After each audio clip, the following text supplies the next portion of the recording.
생명의 샘가 이영훈 목사입니다. 요즘 우리는 참으로 몸도 마음도 지치고 힘든 시간들, 날들을 보내고 있습니다. 코로나 전염병 사태도 그러하려니와 또 국내적으로 들려오는 정치, 경제, 사회 모든 분야에서 우리를 답답하게 하고 또 우리를 막막하게 하고 있습니다. 이럴 때일수록 하나님의 말씀에 귀를 기울이고 우리 하나님의 뜻이 어디 있는지를 찾아서 한 걸음씩 한 걸음씩 흔들림이 없이 중심을 이제 잡아 걸어가는 우리 그리스도인들이 되어야 하지 아니할까, 그런 이제 생각과 그런 믿음을 갖고 있습니다. 오늘도 에스겔서의 말씀을 통해서 하나님의 뜻을 헤아릴 수 있는 귀한 시간이 되기를 소망합니다. 나와 여러분들이 함께할 오늘의 본문은 에스겔서 35장 10절에서 15절까지 탐욕스러운 에돔의 심판이라는 주제입니다. 하나님이 에돔을 다시 거론하심은 그들이 형제임에도 이스라엘에 대하여 적대적으로 대한 것을 책망하심이며, 이스라엘에게는 하나님의 언약갱신으로 이를 회복할 때에 가까운 이웃들이 너를 대적할 것이라는 교훈도 있음을 묵상했습니다. 에돔이 이스라엘에 범한 죄는 미움과 탐욕이었습니다. 5절에서 지적한 것은 조상 때부터 이어온 미움의 감정이었습니다. 오늘 본문은 두 번째 탐욕을 지적하고 있습니다.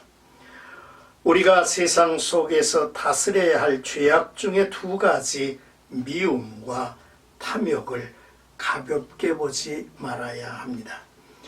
앞서 말한 미움도 에돔이 옛날부터 품어온 것 같이 탐욕도 조상 때로부터 에돔이 이어온 죄악이라는 사실을 주목하게 합니다. 그 탐욕은 하나님의 심판을 피하지 못할 것입니다. 먼저 10절에서 13절까지는 에돔의 탐욕입니다. 하나님은 내가 말하기를 이 두 민족과 두 땅은 다 내 것이며 내 기업이 되리라 하였도다 라고 하셨습니다. 에돔이 말하는 두 민족과 두 땅은 유다 민족과 이스라엘 민족, 즉 남유다 왕국과 북이스라엘 왕국을 의미합니다. 험준한 산악지대에 거주하고 있던 에돔은 늘 비옥한 유다 땅과 이스라엘 땅에 눈독을 들이고 있었죠.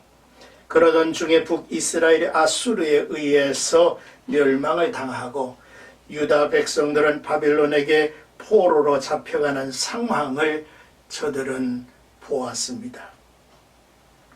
이러한 상황을 맞이하자 에돔은 바벨론과 동맹을 맺어 이스라엘의 땅을 차지하려는 욕심을 부린 것입니다. 이스라엘을 비웃고 즐거워했습니다. 이러한 에돔의 조서는 단순히 이스라엘에 대한 조서가 아니라 근본적으로 이스라엘의 하나님에 관한 것입니다. 그러므로 하나님은 에돔이 행한 대로 에돔에게 심판하심으로 하나님의 주권과 공의를 드러내신 거죠. 하나님은 이스라엘 민족의 하나님이시자 이스라엘 민족에게 주신 땅의 하나님이시기도 합니다. 하나님께서 이스라엘에게 주신 땅은 자기의 주권으로 행한 일이었습니다. 그러므로 에돔이 이스라엘을 인정하지 않고 멸시와 조소하는 것은 하나님을 멸시하는 범죄였음을 볼 수 있죠.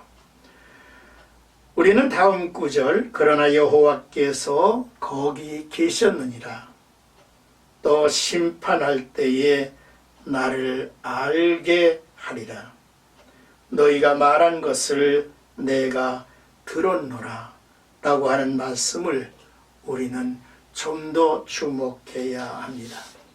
에돔에 대한 심판은 하나님이 보시고 판단하신 그들의 죄과에 대한 형벌인 것입니다. 자, 이제 14절에서 15절까지는 내가 너를 황폐하게 하리라 라는 내용이죠. 하나님은 이스라엘 족속의 기업이 황폐함으로 네가 즐거워한 것 같이 내가 너를 황폐하게 하리라고 하셨습니다. 이스라엘을 조롱하고 하나님을 멸시한 에돔의 행위는 심판을 초래했다는 것이죠. 열왕기하 18장의 아수르 왕 산헤립이 군사를 이끌고 히스기야를 치러 옵니다. 산헤립은 납사기를 통하여 이스라엘의 하나님 여호와를 모욕하죠. 결국 그 모든 군사 18만 5천은 하루아침에 죽고 산헤립은 그가 섬기는 신전에서 죽임을 당했습니다. 이는 하나님과 하나님의 백성과 그 하나님을 조롱한 결과였습니다. 어떤 개인이든 나라이든 하나님을 멸시하고 모욕을 하면 심판을 면할 수가 없을 것입니다. 에스겔은 에돔에 대한 심판의 내용을 정리 기록하지요. 에돔이 이스라엘과 유다를 통치하려는 탐욕이 있었다는 것과 또한 에돔이 이스라엘과 하나님이 언약하신 일을 무시하고 욕하고 대적했다는 것입니다. 그러므로 에돔에게 이스라엘의 하나님만이 참된 하나님임을 알리기 위하여 하나님은 에돔을 이제 정죄하시고 심판하실 것이라는 내용이죠. 인간 역사는 망하고 나서야 우주 만물의 주제이시고 통치자이신 여호와를, 하나님을 그때야 알게 된다는 사실이 안타깝습니다. 자, 오늘의 말씀을 보고 정리를 이제 합니다. 그 첫째는 하나님께서 분깃으로 나눠준 것을 인정하지 않고 무시하고 이웃의 것을 빼앗으려는 것은 탐욕이다라는 거죠. 세상에서 얻은 모든 소유는 하나님의 언약 안에서 주신 분깃임을 겸손히 받아들여야 하는 것입니다.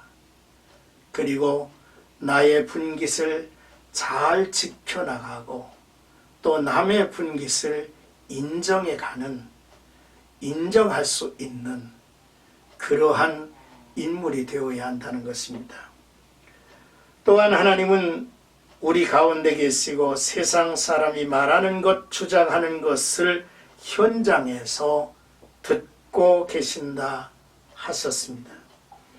하나님을 의식하지 않고 형제에게 미움과 탐욕을 따라 행하는 자는 하나님이 보시고 그들의 행위를 아심으로 하나님의 대적자가 될 수밖에 없다는 사실이죠.